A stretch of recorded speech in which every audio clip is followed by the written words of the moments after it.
Hey everyone, Cole here with Classic Mini DIY, and today's episode is the one that I personally have been looking forward to the most about this Restomod build, and that is running the complete new wiring harness to attach with our new Nexus R3 from Haltech and our PD16 power distribution module. You won't want to miss it. Stay tuned for that.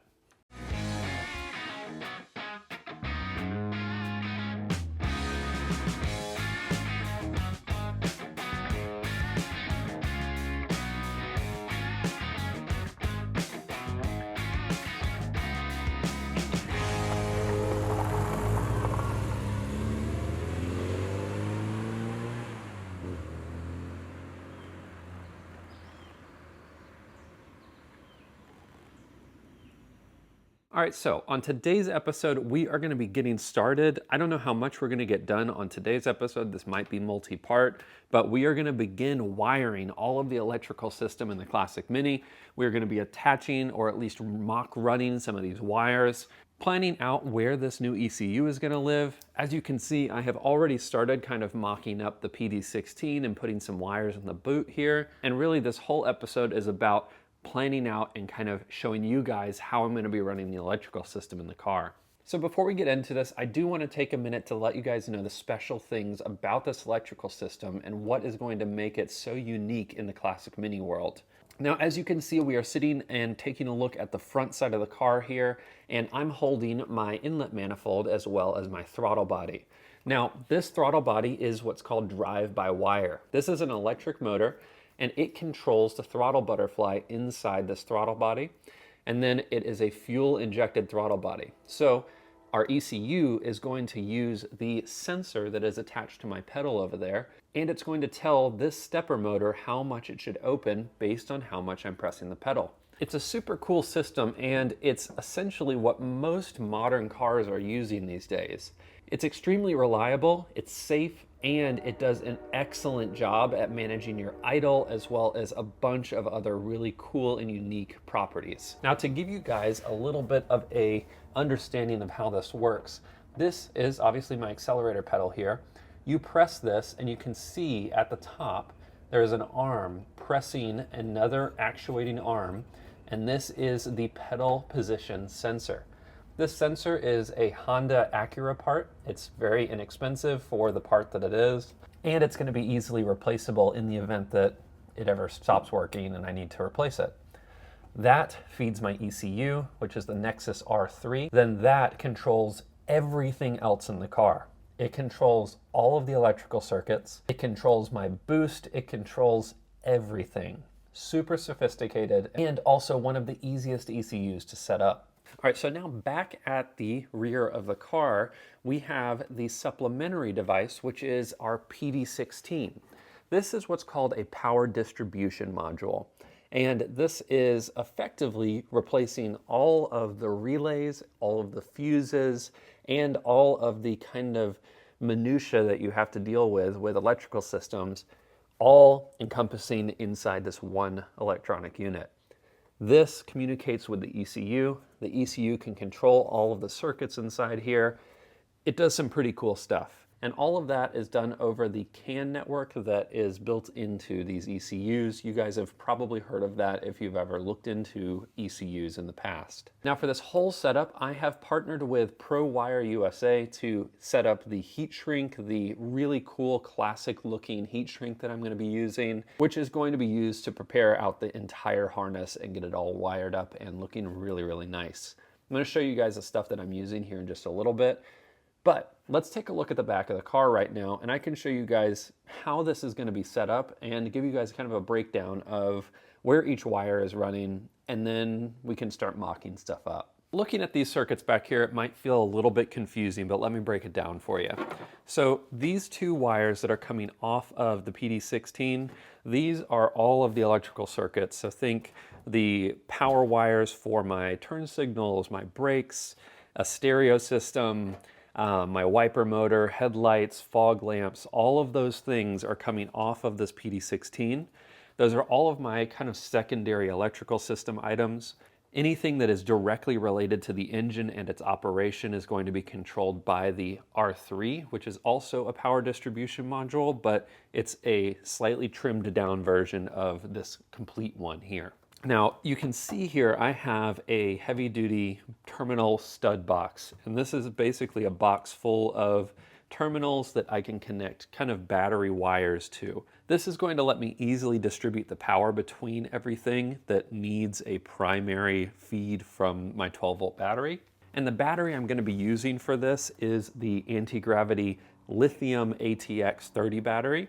Very, very lightweight. You can see it's super, super light, and it has 2 sets of terminals. Very cool. So this primary lead right here, and then this negative lead on the other side. These 2 are going to be my chassis ground as well as the feed for my starter motor and alternator. They are getting their own dedicated lines to make it just clean and organized, but it's also going to help reduce chatter and poor signals on either end of the terminals. Then on the other side, we have 2 additional leads, a positive and a negative. These are where I'm going to be connecting the leads from my PD16 as well as my Nexus R3. So you can see here, so many wires, just so many. Let's see if we can get some of them out of the way. Now what you can see here is 1 primary lead. This is going to be going up to the starter and the alternator, like I mentioned before. This is the traditional wire that you probably are used to in a Classic Mini. Runs under the car all the way up to the front. Then we'll have the second 12-volt power lead. This goes into my terminal box, and this is being split into 2 devices right now. There's an extra terminal in the event that I need it in the future, but we have one coming right over into the PD16, and then we have another that is running up, and I'll show you the route it's taking, but it's running up and up to the front of the dash where the R3 is going to live. Then we have our regular battery negative. This is the one that you're used to, connects right to the boot floor, and that's going to be our primary chassis ground. The Nexus R3 has 2 terminals on it, a positive and a negative. It gets its own dedicated feeds. This is going to be connected to the battery negative, just like this primary wire from the stud box here, and this runs up the same route that this primary wire over here runs, up to the front of the car where it's connecting to the R3. Now, as I mentioned, I just want to recap the wires that are coming off of the PD16. All of these pink wires, these are our primary feeds for powered items. They will be everything that is not related to the engine itself. These are inputs, which can be wired to switches or various other devices. And there is a few other stuff in here that will either depin or might not use. And then this is the chassis ground for the PD16. It doesn't need a big single cable like the R3 does. Now, one of the coolest things about the Classic Mini is how simple it is. And that is further solidified by the fact that this is a Mark I. So there really isn't a whole lot to the shell, but there are some really nice empty spaces that you can run wires, conceal things, and in general just make it hidden and keep it classic. So as I mentioned before, there is a primary 12-volt feed as well as a primary ground for the Nexus R3. You can see there are 2 Sur-lock connectors that will need to crimp on to the ends of those cables, but those are going to serve as the main power and main ground for your Nexus VCU. And I am running those. One of them is running up through this space here, which is going to be covered by interior upholstery. It's not going to be seen, but this is the red primary wire for the 12-volt feed. It goes up in the channel for the top of the headliner and then back down and out a hole in the front in the dash. Since that 4 AWG wire is pretty big, I couldn't fit both it and the negative line through the same space. So the negative lead comes through this little opening right here underneath the window. There's a gap underneath the side here, goes up this channel, and then over up to the front of the car through the same conduit as the 12-volt feed. Now, once they both arrive up here, they are going to be connected into the Nexus, and the Nexus is going to live, I think, go ahead and set these out of the way without scratching anything. I believe the Nexus is going to live right here. something like that.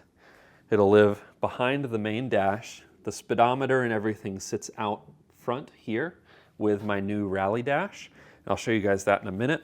But that is going to conceal it behind the dash. And my goal with this whole build, and I really mean it when I say this, this car is meant to be a Restomod, and I don't want it to look like it's a modern car. I want the dash to look classic. I want the interior to look classic. Everything in it is going to look like a classic Mini, and it is going to feel like it rolled right out of the 60s. But the brains behind it are modernized and are allowing me to do a ton of really, really cool stuff, in addition to managing the turbocharged A-Series engine that I have inside this engine bay. So the first thing that we need to do is pretty simple. It's basically to get power up to the Nexus. That's going to allow us to start assigning wires as we're running them, and also get some of the preliminary map stuff out of the way. Now, to do that, we need to take the terminal leads off of the 2 wires that I ordered from Amazon. Now, if you've never seen a Sur-lock connector before, I hadn't until I had a Haltech ECU. It's basically a neat little connector you can see here. This little connector allows you to lock it in place, take it in and out, no tools, just with the press of a button on the side. But the end needs to be crimped on and in place. And then you have your little screw-on end here, goes on just like that. Makes your wire really nice and tidy. Now, to be totally honest, it is pretty straightforward. You take your line that you need to crimp on. If it is bare, you don't need to take this off. In my case, I need to cut this end off. But you will need a special crimping tool, one like this, that can crimp 4 AWG wire. It's not a normal crimping tool. You need this in order to fully clamp that down and grab that wire so it doesn't come loose. And that's pretty much it. So I'm gonna cut this off real quick, and then I'll show you guys how to crimp this on. So got that cut off, and the next step is to strip this wire down, but you don't want to go like too wild and crazy with how far you strip it down. You really just need to strip it so it sits down inside this little terminal here. So really all the way down through the threads, just like that. And we're gonna cut that right about the 0 on that 600 number. So with that stripped away, the next thing that we need to do is take the insulation cover that we have here and slide this down over the wire. Now this is the hardest part. And this is also what you get when you buy Amazon wire. Sometimes it's not exactly the measurement that you think it's gonna be. But went over it just fine. All right. Now with that crimped in place, you just want to give it a little tug, make sure that that's crimped really nice and tight, which in my case it is. We're going to slide this heat sleeve back over it. That covers the metal contact on this Sur-lock connector. And then we're going to slide this right over as well. And depending on how well your crimp worked, you might have a little bit of funkiness with this. So now we have our primary lead connected. As you can see, this connector is weather sealed. So you can see there's a little O-ring there. And then that rubber on the other end is supposed to provide a watertight seal for this. So if you did need to run this inside your engine bay or somewhere where it's going to get a little bit wet, my understanding is the R3 is also waterproof. I think it's IPv6 or 7. So that is really good for those situations. And now you can see, bam, connected, nice and secure. Now the next step, gotta do the exact same thing, but for our ground. There we have it, fully connected, power and negative lead. I did figure out the difference between these 2 wires, and it is the density of the insulation. So they're both 4 AWG wires, but the insulation on the outside of the primary lead, the 12-volt feed, is thicker, whereas the shielding is just a little bit skinnier, which is totally fine. Okie doke. So now that we have the main primary wires being fed to where the ECU is ultimately going to live, we've got the PD16 in the rear of the car that is wired in and kind of ready to start running wires. You'll probably see up here in my dash, I already have quite a few wiring runs run. And the thing about running wires and specifically showing you guys how to do this, building a wiring harness is actually kind of an abstract sort of job. It's something that you do over and over again. Or you'll have a wiring run that you want to test out, so you run the wire there and you find that it's too long, too short, maybe it's not the right place for it, etc. So for this video, I'm actually going to leave that kind of stuff out, and what I'm going to focus on are the concepts that I'm applying in order to run these wires, and then give you guys an overview of how I ran them in this car. Now you'll see all the wires behind the dash and everything that's run at this point, aside from the two big primary wires that are coming out of this line here for the actual ECU.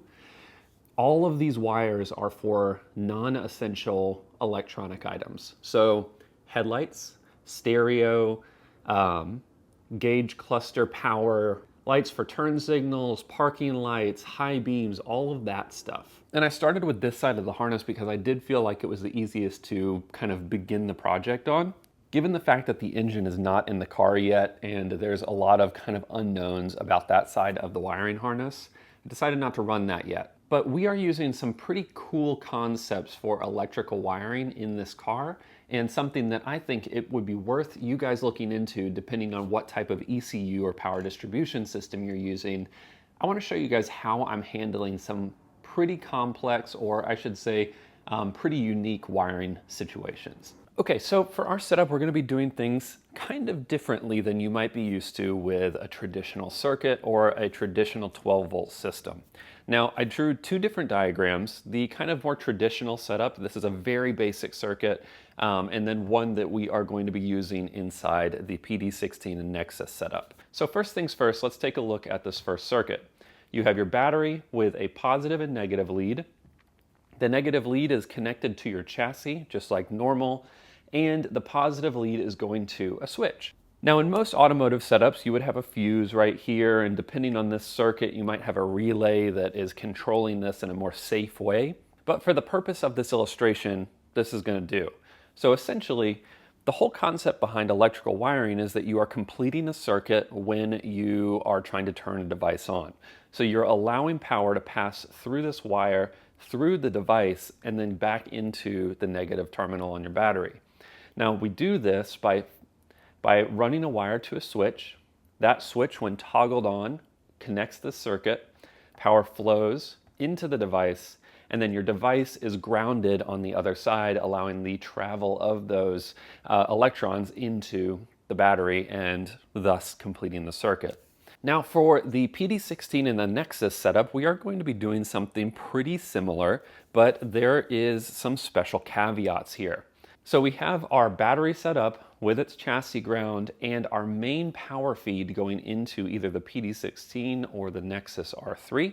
Those are our two power distribution devices, and both of those have the ability to do this type of circuit. Then we are doing some configuration in the ECU, which is essentially assigning a wire color or a circuit that's coming out of one of the pins to our various devices, while also telling it what input is going to be controlling this. So you can think of an input as a signal that is going to go into the ECU that says, you know, I'm completing this circuit for this input, and when it sees that signal being completed, it's telling the ECU, hey, turn on this device. So that's kind of broken down into the way that we're running these two wires. You flip this switch, it completes the circuit for the switch, which is usually low voltage. ECU says, I see that switch turned on, let me now send power to the device that I want to power on. What this is effectively doing is, one, allowing your computer to control those electronic devices. It's using your power distribution or your VCU as its fuse location. These have solid state fuses in them for these circuits. It's a higher level of protection and they're reusable. So in the event that there's an overcurrent situation, some sort of fault, that fuse will blow inside the VCU while you can determine what was causing that issue. And then when you are ready, you tell the VCU, let's turn the circuit back on. If you solved your issue, it won't blow again. If you didn't, it'll stay blown. Now we're going to be applying a pretty cool concept to the use of these inputs. With your PD16 or your Nexus R3, you have the ability to do something called voltage pull-up. And technically speaking, this is going to use a resistor inside your VCU or power distribution system to bring the voltage up on the line that's going to the switch. So you don't have to run power into the switch and then into the input. So you don't have to have a red line going over here and a red circuit going to the switch so that when you turn that on, voltage goes in. And instead, all the switch is doing when you are toggling it is grounding that circuit so that the circuit is completed and voltage is flowing. And so it reduces the amount of wires you need. You effectively only have to run one wire to every switch and then just ground the other end. And it really simplifies the way that our circuits are being run inside the car. Now that's all good and well. That's kind of how I'm going to be powering the non-essential car components, electronic components, but how does that apply directly to a Mini? Well, when applying this concept to the Mini itself, it's actually pretty easy. We're pretty lucky that when we're starting from a clean slate like this, it allows you to simplify a lot. But additionally, the Mark I and most Minis don't really have a lot of electrical components. When you get into the later ones, that's definitely a different story. But if you are starting fresh like this, building your own harness, at the end of the day, it's pretty simple. Each of these stock Lucas switches are going to control different components that I don't want to just come on with ignition. So each of these is wired into an input on the ECU or the PD16, and then the other lead is simply grounded. So what we're going to be able to do is run low voltage through these. So the pull-up that I was talking about before on those inputs doesn't bring the voltage all the way up to 12. It's actually usually closer to 5 volts, which means that you have a lower power circuit. You're less likely to have any sort of damage to them or to any electrical components they're connected to. But when we toggle these switches, we're simply completing that circuit in the form of grounding it to the chassis. Pretty straightforward. And so we flip the switch up, it opens that circuit, grounds it, tells the ECU turn on whatever this switch is programmed to control. So in this case, this could be the heater, and this could be the headlights and the wiper motor and the fog lights. We've got lots of options with these, which is pretty cool. And it lets you keep the stock look of the Mini with its stock switches and allow you to control all this new stuff. And it's one of the best things about moving to a power distribution system or a more modern electrical system is that it lets you adopt new components like this, new connectors like these Deutsch connectors, or just cleaning up the wiring. So instead of running grounds, power, you just have one wire to each of the switches. All right, so as I mentioned before, I am working with an incredibly cool company here in the US called Prowire USA. They carry a wide range of wiring components for automotive electrical. Everything from connectors to rubber boots for those connectors, lots of finishing products to really make the wiring harnesses in your car really professional, exceptional looking, and tailor fit for your car. Now, the products I'm using from Prowire today are a couple of really cool products that I just wanted to mention to you guys. The one that I'm most excited about is this Shrink Flex, and this is a heat shrink, but if you take a look at it, it has a braided look to it. Now, this is something that you'd want to use in low dirt environments, so not like in the wheel wells or something like that, but this is going to be good for the majority of your wiring harness inside the car. And this is all heat shrink. So when you apply heat to this, it's a large diameter, but most of this is like a 2-to-1 or a 4-to-1 shrink. So anything that you shove through this heat shrink will then get clamped down as you heat it up. And then you can apply a little bit of this rubber heat shrink to the ends to just cover up those braided ends. And then you have a perfectly nice looking heat shrinked wiring harness. So for a setup like a classic Mini, this stuff is going to be perfect to keep the look of a kind of classic looking wiring harness that you might get from Mini Spares or 7 Mini Parts, any of these part suppliers who carry the original looms, but it's going to be totally custom, which is pretty cool. So we'll use this to shrink around the wires that are behind the dash, but we're not quite ready to do that just yet because we don't want to fully encapsulate those until we know they are our final runs. So let's take a look up front and see how I'm running the wires into the engine bay. Now most people would probably run their wires through the center binnacle here. They'd have a grommet or something like that to allow the wires to pass through up into the upper channel of your scuttle panel, so up behind here, and then conceal it that way. For my build, I'm really keen to hide as many of the wires as I can.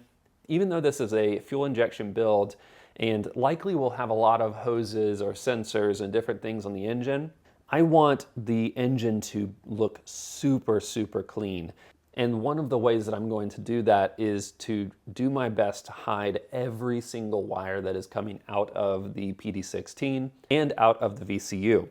So the way I've started doing that already, specifically for the wiring for the headlights, the turn signals, the parking lights, the alternator exciter wire, and the starter control solenoid, all of those things are running through a small hole that's used originally for the wiper motor here. It has a rubber grommet in it. And then we have our wire wrapped in this shrink flex right here, going into the wheel well via a new hole. This is something that I did drill in order to run this in here.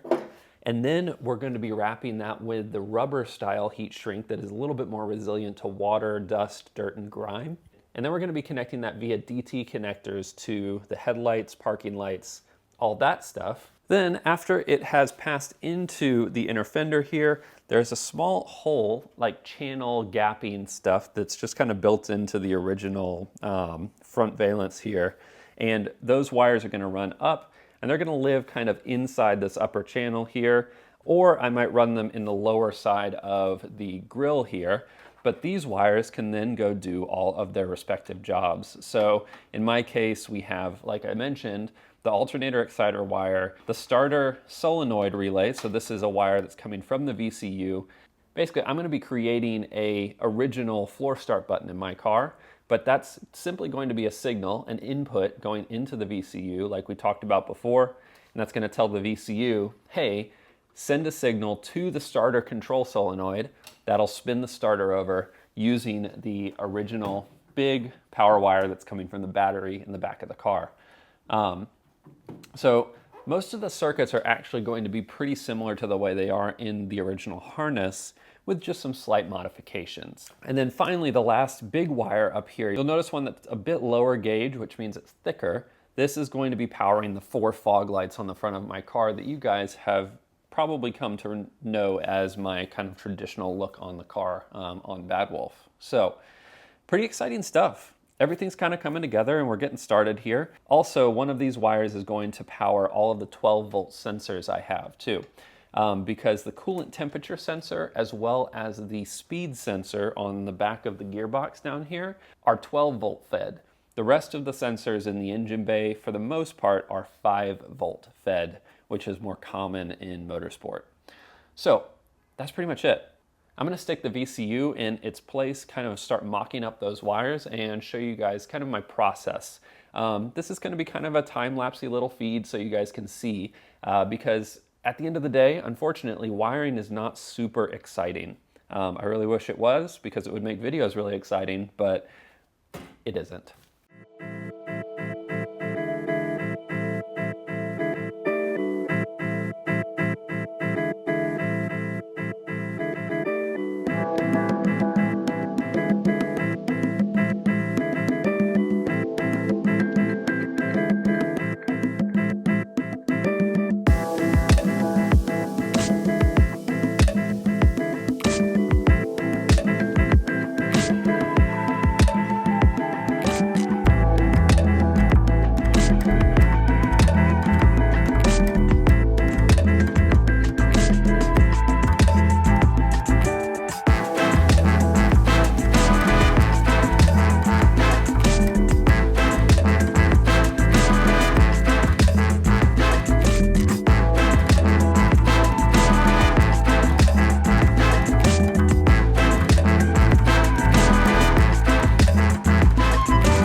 All right, so now it is many, many hours later, and I tell you guys, I spent hours trying to figure out how to make wiring and showing this stuff to you guys a little bit more interesting, but unfortunately I could not come up with something. So what I opted with is to give you guys a rundown of what we have now that we've got most of the work done. The process of wiring itself is not any different from wiring something that is a 12-volt system, except for the concepts I showed you on the whiteboard previously. Now, looking at the front dash of the Mini now, you can see I've got my front dash all kind of laid out here, and what we have mounted underneath is the Nexus R3.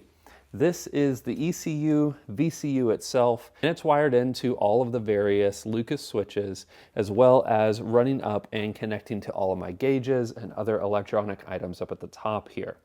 Now, in addition to that, I've got my heater mounted, got a little plate set up so that that fits nice and tidy underneath the dash there, and a few other circuits I'm going to talk to you guys here about in just a minute. Now, at this point, the R3 is fully wired and ready to turn on, and it's pretty exciting to reach this milestone. Essentially, the whole chassis side of the car is wired in and pretty much fully operational. There are a few little things that we need to work through, but the electrical items that are within the car itself are wired in. So the way that this works is we go ahead and flip the switch on for the key. So that is now engaged. Now when I flip the headlight switch now, very exciting. First, we have our running lights. These are your standard running lights that you are used to. They are very bright because they're LEDs, but the turn signals also work. We have our left turn signal there, and then the right turn signal there. All of this is being controlled through the ECU. And then we have our headlights. Now, these headlights are also controlled via the original dip switch. So the dip switch controls high beams and low beams. Now, looking at these headlights, I do see I have one of the pins mixed up, but that's okay. The beauty of the DT connectors that I've used in this build is that they are easy to depin and get working the way that I need them to. Now, as for the other circuits in the car, I mentioned before that the turn signals are working. I haven't yet gotten the bulb working inside this right here. Because of the way that I ran the wiring for the turn signals, it required me to basically swap the polarity of how I was running the switch, or how this indicator switch ran from factory. That is something I'm going to explore a little bit more, but for right now, this light does not light up, and the indicators work, but they don't show here. Additionally, I have fully wired up my throttle pedal. So this has been calibrated to the ECU, and you guys should be able to see it. My actuating arm there. This is actually affecting changes in the ECU. The last thing, of course, is the brake lights. Those have been connected as well. Brakes are connected. You can see them off, on, off. So speaking of the brakes, and more specifically the rear of the car, you guys can see that I've also started to pin up and kind of tidy up the wiring back here for the PD16. Now, as a reminder, the PD16 is a power distribution module. So this is controlling all of the various circuits that are in the car. In its simplest form, this is what controls the 12-volt power for everything in the car. So there are circuits that are numbered along this PD16 here, and each of those corresponds to a circuit that I have mapped it to in the ECU software. Now, it sounds really complicated, but the reality of it is that it's simply just pairing the color wire that you are running to a specific circuit to the actual function you want it to perform in the ECU. Now, the separation that I chose for my wiring system was really just my own personal preference. I made the PD16 and the R3 separate in that way because it felt logical to me, but it also allowed me to easily understand which circuits were controlling which portions of the car. Now, we aren't going to be able to get into the engine side of the harness today because I'm still waiting on a couple of parts for the engine. That'll have to get reassembled, and I can't run all of the various wires in the engine bay until I have the engine in there, which is kind of nerve-wracking. but at the same time, I don't actually know the lengths and where all the pins need to go, etc., etc. So I'm gonna have to wait for that. But there are a few things that we still need to connect up and just install in their happy homes where they are going to live.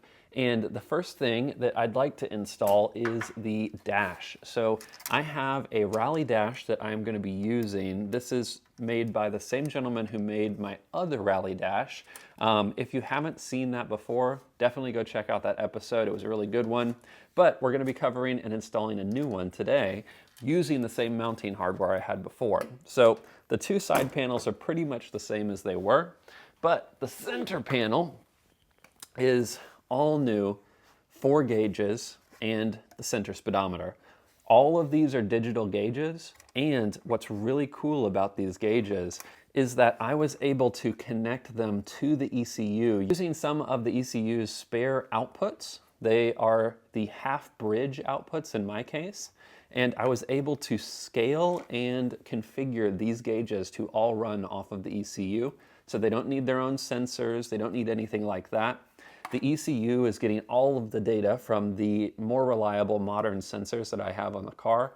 Things like the MAP sensor for the manifold pressure, the coolant temp sensors, the oil pressure and temp sensor that I have, and then finally the tach and the speedometer. All of those sensors go directly into the ECU, and then the ECU sends outputs to each of these gauges that I've configured to correctly read on the gauge what the temperature is, what the pressure is. So I'll see all of that right here, as well as it being ingested into the ECU and getting logged, which is where it's most valuable.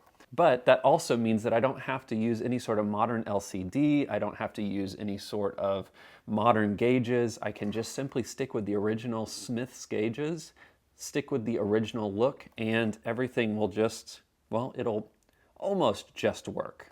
I think that's pretty cool. I'm really excited about that. I don't know if you guys are, but definitely made me pretty happy to know that I'll be able to reuse all of these and not have to have a whole bunch of extra wiring. The other thing that we need to install, the other thing that we need to wire is the stereo system. Now, I'll probably reserve that for the next episode because I don't have quite all of the parts that I need for that yet. But you just saw on the panel that I held up a moment ago, there are speakers in the front panels now. And then I have some speakers that are going to go up here in the parcel shelf once I make that new parcel shelf for the back here. So the next thing that I want to do before I put my dash panels back in and get that all mounted up is I want to wrap up this wire and make it look a lot tidier and less chaotic back here so that, you know, we have a ready and finished out dash. So I think I'm going to use Movie Magic for this because this is kind of a tedious job. Now you'll notice I didn't fully wrap these yet, and I also stuffed in my sound deadening. Now this is all going to be behind a dash panel, and while I do care that the wires are not all over the place and it's not spaghetti, I don't really care a whole lot about how the sound deadening looks, how the wiring, you know, looks after it's been wrapped. And in this specific area, it's very, very low visibility. You guys are probably only going to see this in the video. But moving into other parts of the car, it is extremely important for me to make those wires look nice and tidy. So let me show you an example. Like the turn signals, the headlights, those things, they can be run in the fender wells. So you can see right here, this is the right side, so there's only like a couple circuits over here, but this is the horn, the headlights, and the turn signal for this side of the car. And I've wrapped that in the shrink flex that I got from Prowire USA. That makes things look really professional, and it's just one little run inside the engine bay here instead of running a bunch of wires down the side channel of the engine bay. So jumping back to this side, let's go ahead and install the panels for the front dash so that can get tidied up and start making the front of the car look a little bit more like a car.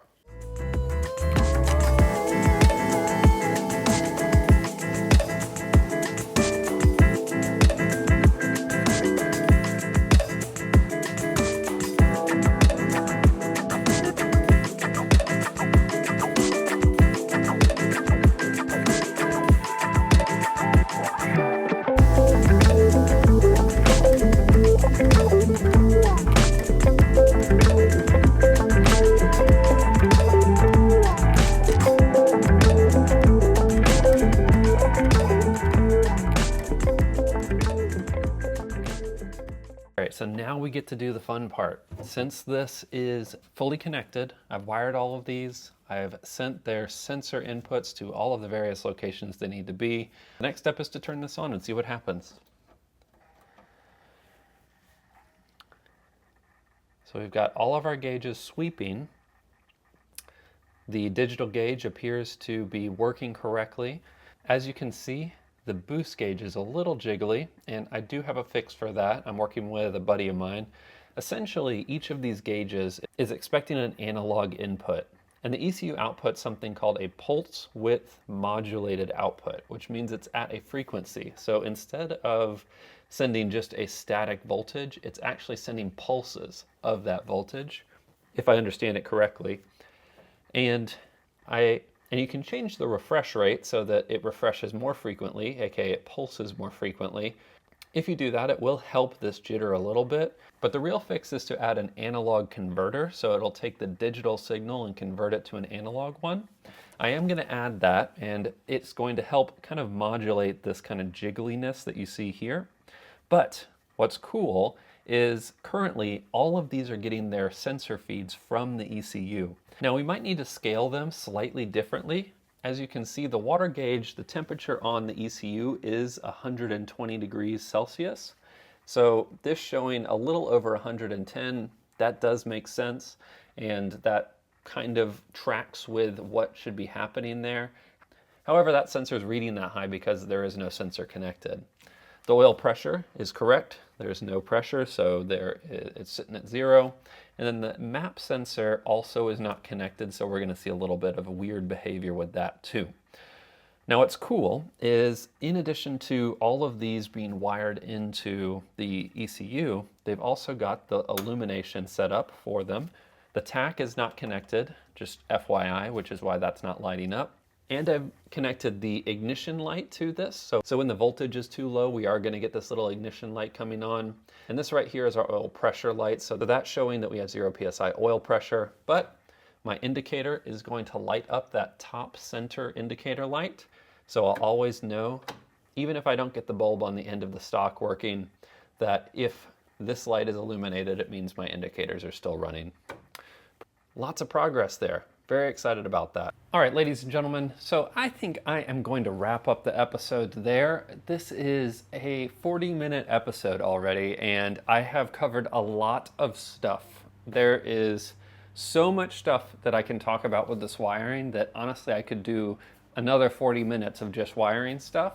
So I'm gonna cap this one right here today, and I will be doing another video covering the engine side harness, as well as a few other ancillary items I need to wrap up inside the body of the car. Now, I hope you guys enjoyed this video. I know it was a bit more technical than things I have done on the Restomod build so far, but if you have any questions about the methodologies I used, how I wired stuff, or maybe something specific you saw that I didn't cover in the video, post those in the comment section below and I will do my best to answer those. If it's something that's pretty complicated, I might hold it and answer it in the next video for you guys. I want to make sure that this is something that you guys feel like you can tackle on your cars if you want to do a full wiring loom yourself, but it is a fair bit of work. All the videos and all the things that I just filmed took about 2-3 weeks. And if I consecutively did all of the work that you saw in the videos and a lot that you didn't see in the videos, I'd probably have nearly a week's worth of just straight days of working. But honestly, it's been a lot of fun. I really enjoy wiring, so it's not too bad. But until I see you guys on the next one, you know the drill. Enjoy those minis and motor on. See you guys.